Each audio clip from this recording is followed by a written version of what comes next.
Selamat siang anak-anak. Bagaimana kabar hari ini? Baik, bagaimana kabar Ibu? Alhamdulillah Ibu baik. Kita harus jaga kesehatan ya, soalnya sekarang suka tiba-tiba panas, tiba-tiba hujan gitu kan. Iya, Bu. Buat jaga kesehatan ya. Iya.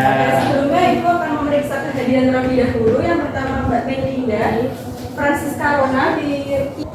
Oke, sebelumnya semua pada siap belajar kan ini? Iya. Oke, untuk memulai pembelajaran pada siang hari ini kita awali dengan berdoa terlebih dahulu ya. Berdoa mulai. Berdoa tidak dibatasi. Oke, sebelumnya kita udah mempelajari apa nih? Siapa yang ingat? Kita udah mempelajari perhitungan stoik, geometri, dan konsentrasi. Bagaimana cara menghitung moralitas? Gram per M R. Oke, kita gali lagi ya buat hari ini. Jadi kita harus ingat-ingat cara menghitung moralitas karena kita akan gunakan untuk perhitungan pada siang hari ini. Nah, sebelumnya, menurut kalian perhitungan yang ada di kimia itu susah nggak sih? Tuh, ada yang Apa Mas Amin? Ada yang susah ya? Kalian susah ya? Intinya kalau belajar tuh kita anggap enjoy, santai aja, jangan terfokus pada hasil ya. Kita harus terfokus pada proses. Oke. Nah, sebelumnya kita Ibu minta salah satu untuk bacakan tujuan pembelajaran kita pada siang hari ini. Mbak Rona mungkin? Oke, yang pertama, tujuan pembelajaran yang pertama, peserta didik mampu menjelaskan definisi penurunan tekanan uap dengan benar. Yang kedua, peserta didik mampu menyebutkan faktor penyebab terjadinya penurunan tekanan uap dengan benar. Yang ketiga, peserta didik dapat menentukan penurunan tekanan uap dengan tepat. Oke, baik, betul sekali. Jadi pada siang hari ini kita akan mempelajari yang pertama definisi penurunan tekanan uap, yang kedua faktor penyebab penurunan tekanan uap, dan yang ketiga menentukan penurunan tekanan uap. Itu ya. Sebelumnya Ibu bisa minta tolong buat membuat kelompok 3 orang ya. Iya, Bu. Ini buat KPD.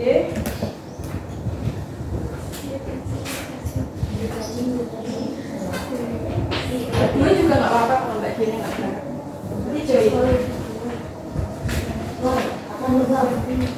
Oke, sebelum buka KPD nih, Ibu ada sesuatu. Nah, Apa itu? coba dibaca bareng-bareng judulnya. Kemarau datang.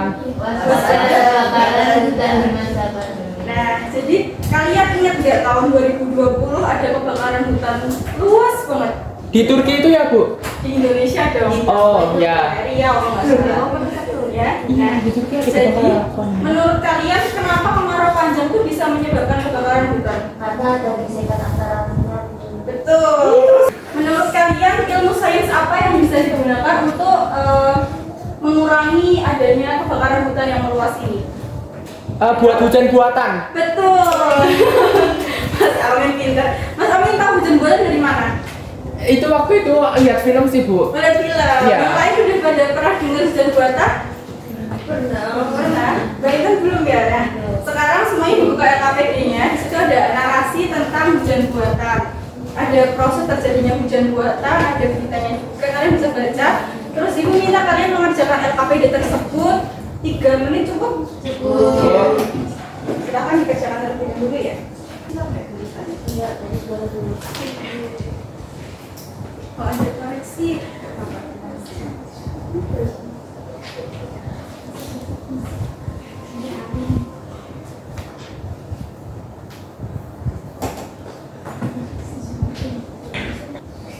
Apakah sudah selesai semuanya? Sudah. Oke, Ibu minta salah satu kelompok untuk maju ke depan ya untuk mempresentasikan hasil dari pekerjaan kalian. Kelompoknya Mbak Intan, yuk maju. Penyamaian partikel higroskopis seperti garam NaCl. Partikel-partikel ini menyerap. Ya. Yang lain kelompoknya sama nggak jawabannya? Ada sanggahan? Tidak. Oke, kita beri aplaus dulu ya untuk kelompok 1. Terima kasih untuk kelompok 1. Nah, di sini ada teknologi modifikasi cuaca. Jadi ini ada pesawat Hercules. Jadi kalau di Indonesia itu dia dari AU. Ini dia membawa muatan garam ya atau ditaburkan ke awan hujan target atau awan potensial. Jadi nggak semua awan tuh bisa dijadikan hujan buatan, cuma ada awan potensial. Nanti ada teknologi lain kalau awan biasa tuh dipakein dry ice. Cuma kita bahas yang penurunan tekanan uapnya aja. Jadi kenapa garam tuh bisa menjadikan hujan buatan? Karena garam itu kalau ditaburin ke awan, partikel-partikelnya kan dia jadi Na+ dan Cl-. Nah itu kan termasuk higroskopis. Jadi dia akan menurunkan tekanan uap yang ada di awan. Otomatis tekanan uap itu kalau semakin tinggi berarti dia akan semakin mudah menguap. Nah jadi kalau semakin rendah sukar untuk menguap. Jadi kenapa dia memberikan garam agar tekanan uapnya itu semakin rendah. Jadi dia akan lebih mudah untuk mengembun, terus jadilah air hujan seperti itu ya. Oke, selanjutnya Ibu di sini akan menjelaskan tentang tekanan uap. Kita akan belajar penurunan. Ini kurang dikit deh.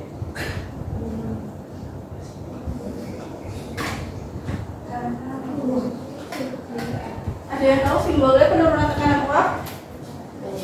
Delta. Nah, uap itu apa sih uap? Yang? Ya pasti jadi apa? Uap. Iya, uap pastinya apa? Gas. Uap itu pastinya gas ya.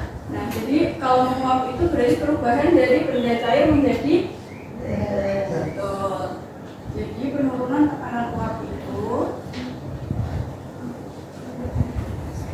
penurunan tekanan uap.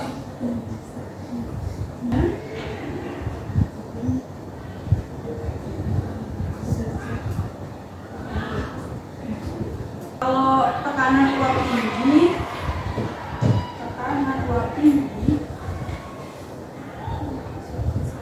artinya mudah atau sukar? Tekanan uap yang tinggi. Mudah. Uap. Bisa kurang fokus nih. Kalau tekanan uapnya rendah berarti Sukar menguap.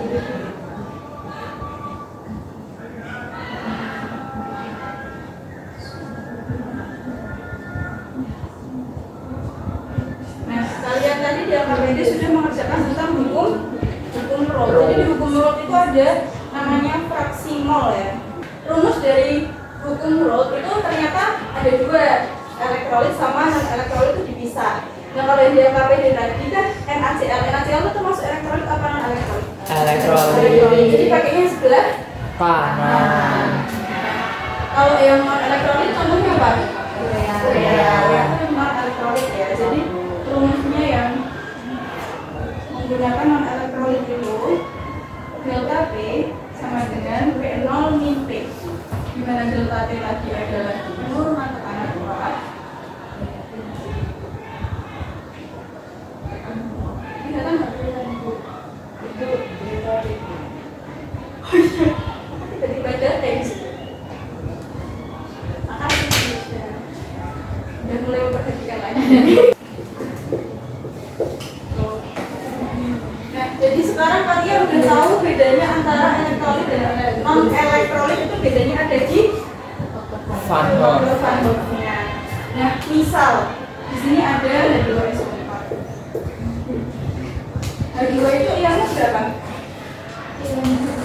Hanya Dua. Ya, S4-nya Satu. dua kan ada dua kan? Ya, jumlahnya. Berarti dia ionnya ada tiga. Nah, dia itu termasuk larutan elektrolit. Kuat.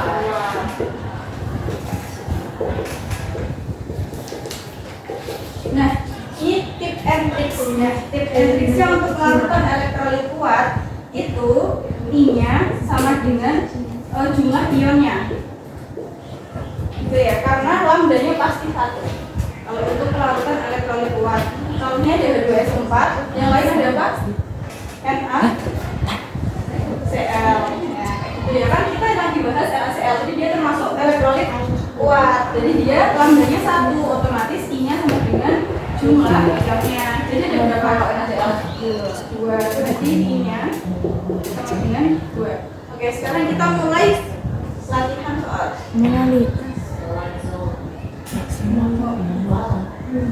Ibu boleh hapus yang sebelah sini?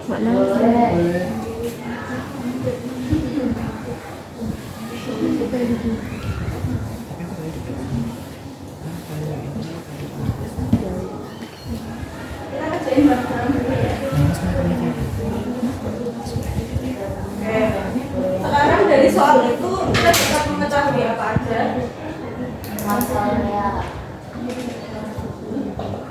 Ada masa ureanya berapa? Terus masa airnya 75,6. Suhunya 25 derajat Celcius.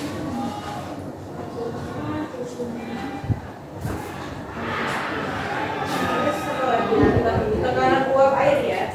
Ya.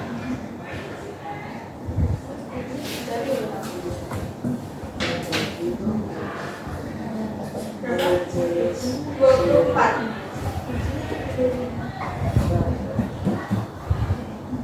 Nah, yang ditanya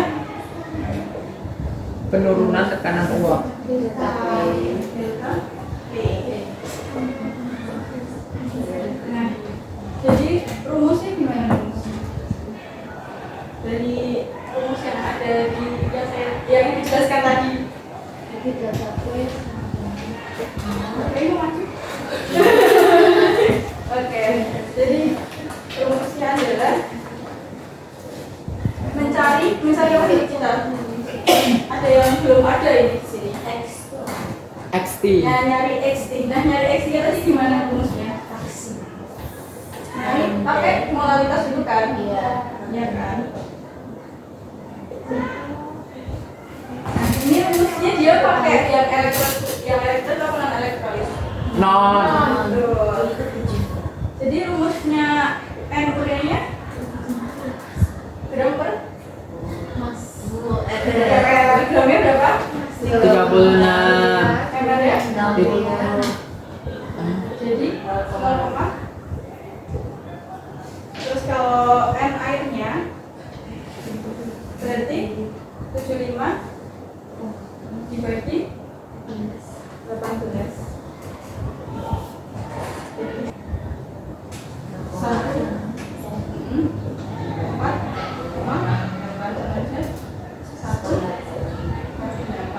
Nah, sekarang langsung mencari delta P-nya.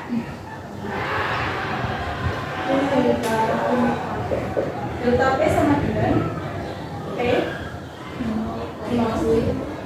dikali sama dengan 24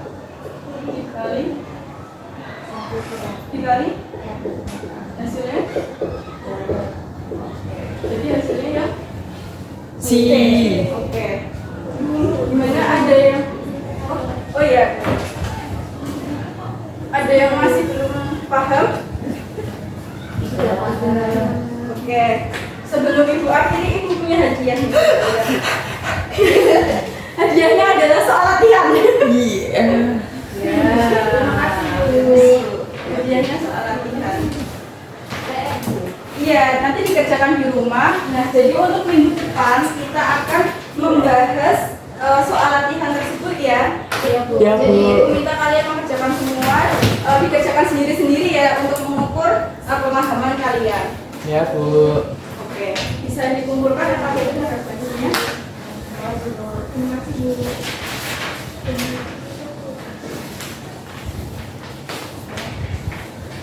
Oke, jadi gimana pembelajaran pada siang hari ini? Seru.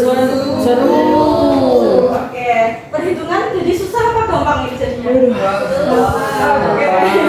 Minggu depan kita bahas ya soal-soalnya, jadi dikerjain dengan baik. Itu cuma ada 5 soal ya, jadi ibu yakin kalian pasti bisa. Oke, kita tutup pembelajaran pada siang hari ini dengan berdoa dimulai. Berdoa dari kasih. Selamat siang anak-anak. Siang, Bu. Terima kasih. kasih Bu. Terima kasih Bu.